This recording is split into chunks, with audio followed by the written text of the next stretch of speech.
was 9 years old when we arrived to the UK. We had left Syria about 6 months before through Jordan. We came from Syria when it was quite safe at the time. Safe being that there was no war, not safe in that it was free to do whatever you wanted. At the time, there was a secret political party some of my family were involved in, and my dad, although not involved, had some idea of what was going on, and that was his big wrongdoing according to the government. And then it became clear to us through just overhearing adults talk that during the night, secret police came and they started rounding up people that were in the secret service. That day, my dad left the country. He knew that they're going to come knocking on his door. And lucky for him, he had a visa to the UK at the time because he had been here previously, so he booked a ticket, came here. I think 2 days later, they came knocking at the door. Obviously, he wasn't there, so they knocked at our neighbour's door, and they took the neighbour just because he lived next door to my dad. He had done nothing wrong, but that was the way it was. And that was in December of 1999. So in the summer of 2000, we left Syria to Jordan and then got on a plane here. I remember spending a few days in a hotel in somewhere in Hounslow, and then every day there'd be a list of people's names that get posted up in the hotel. There'd be a house somewhere in the UK.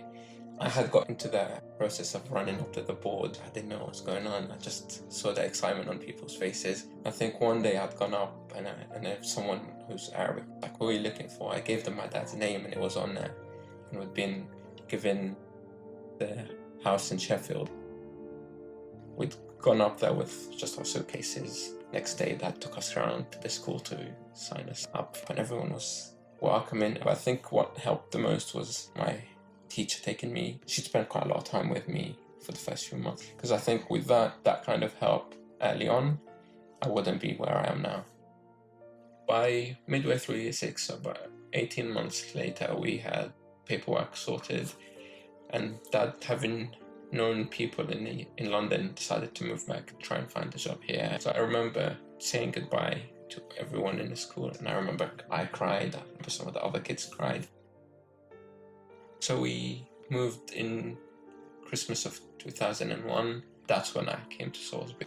I think I was at Salisbury when it went through the 100-year celebration, and they were talking about hundreds of languages and multiple different countries that people came from, and it was very different. And it's very different to what I was used to in Syria. It's not a country foreigners want to come and live anyway, so it was all just one nationality, and but coming to Salisbury, there's a whole new world.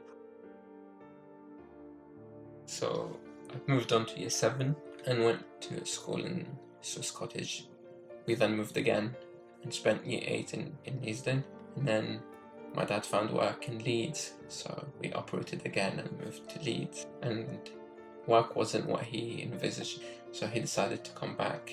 Once I'd settled in year 10, things got much better. Leading up to year 13, in the summer of year 12, I'd got some volunteering at Royal Free Hospital in one of the care of the elderly wards. I still remember a few of the patients that I spoke to. One of them was reading the paper, and we just discussed a newspaper article, and it was about the War on Remembrance Day, and he was a veteran of the war, and he was telling me about the stories from his time in the army, and I think it puts life into perspective. So after school, I went to medical school, and after 6 years of studying, I've qualified as a doctor, and now I'm practicing to be a surgeon. 2 years ago I got married, and 7 weeks ago I was blessed with a little girl. I'm enjoying life as a dad.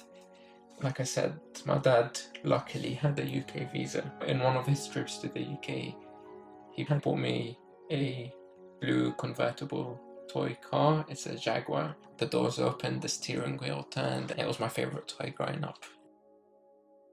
Something that we discuss quite often is how lucky we were, comparing it to the situation now. People are having to flee on foot through Europe to try and find a safe place.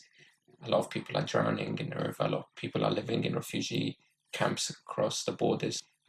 I struggle in looking back on now, and I think I understand where people come from, but it's very difficult seeing in the media and on social media the resistance that the UK, but also the wider world, is putting up to refugees.